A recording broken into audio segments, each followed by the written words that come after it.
And this is a toy spot on the Batman's Man-Bat figure. This comes to us from, I believe, Wave 1 of the figure set. If we have a look on the back of the packaging, we've of course got Man-Bat at the top left-hand corner, as well as, and pan further down here, as well as how to operate the gimmick to the figure. He's got flapping wings.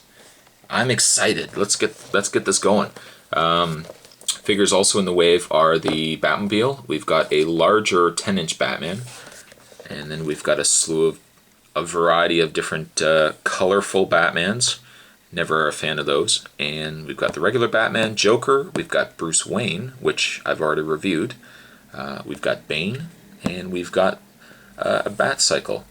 And then there's the headquarters, the Batcave as well. I just want to point out the bikes. This is a message to any toy company. Why do you always give us a Bat bike with a molded figure in it? You've done it with the 90s Batman the Animated Series line. You've done it, I think, with every single Bat line that has ever come out. It would be nice for once just to get a Batcycle that has a Batman that you could put in, like you could put one of these figures in. If you're listening, no, that's bad. But there we have the Man-Bat. If I just reach over here and pull this out, Man-Bat was also released. Oops, this was already open as well. Man-Bat was also released later on in the Shadow Tech line. The only difference between the two figures is there's a little less detail paint application that was done to the wings. You'll notice that it's a little more gray in the inner part of the wings, and you've got the veins and everything else, whereas this is more just a solid white. The bigger difference, and probably the more obvious difference, is and of course they've taken the pink out in the ears. So now, I mean, he seems like a completely, I guess, albino Bat now. But the more obvious one, and I guess they're all obvious, but you'll notice that the Man-Bat from the original wave had gray pants. The Shadow Tech, I think you can see that, the Shadow Tech Man-Bat had red pants. So there's just a difference between the two figures. I think, my memory is horrible sometimes, so I do apologize. I'm pretty sure Man-Bat there was an original Man-Bat in the earlier season, and then there was another guy, I think, that used the serum and became Man-Bat. If anybody knows, I mean, I could just go back and watch the DVDs of it, but I'm pretty sure that's the case. But if we move this guy aside, we're not going to review him. Let's reopen up this Man-Bat, and we'll get a closer look at the figure. Now, I'm hoping you can see Man-Bat because he's on the very expensive, very white review spot background here. A nice figure.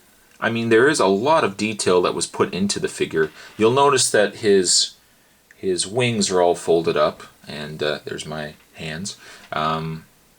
The idea behind it is that this whole wing setup you can actually fold out, and there is a lot of articulation. There's articulation in the shoulders. There's also even a articulation in the actual wing, so you can actually separate the wing fairly well. And I mean, his wingspan is quite large. The wing itself is all this plastic, which I guess works for the figure. But there his fully spread out wings. It does hinder the figure's ability to stand all that well. But there is articulation in his hands, which are rubber. They're the same rubber kind of as the Selena Kyle that I reviewed in her arms. It's the same kind of plastic there. But there's a lot of movement in the shoulders. There's articulation in the head, as well as articulation in the torso. You can bend the torso down for him to be flying. There's articulation in the torso itself, so you can move it back and forth. And then there's articulation in the legs. Nothing in the knees, but when I first opened up this figure, when I originally opened up this figure, I thought that his arm was broken, or at least his shoulder was broken, because it was extremely loose. And then, of course, upon further inspection, I realized that the idea with the wings is that you actually have to loosen, and I think you heard that there. I didn't break it. I thought I broke it, but I didn't break it.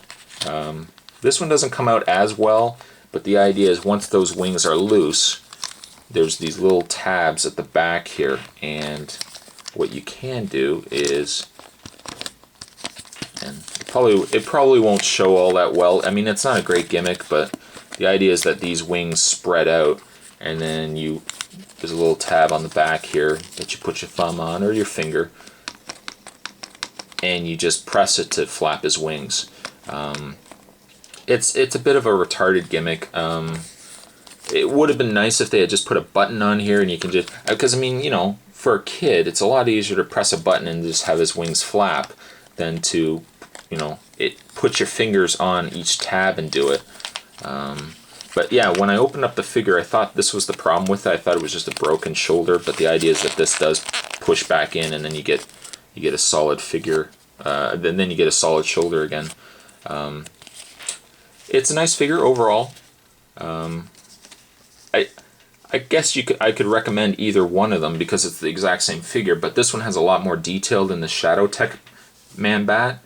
But there concludes another Batman Toy Spot. And thanks for watching. Feel free to comment and subscribe.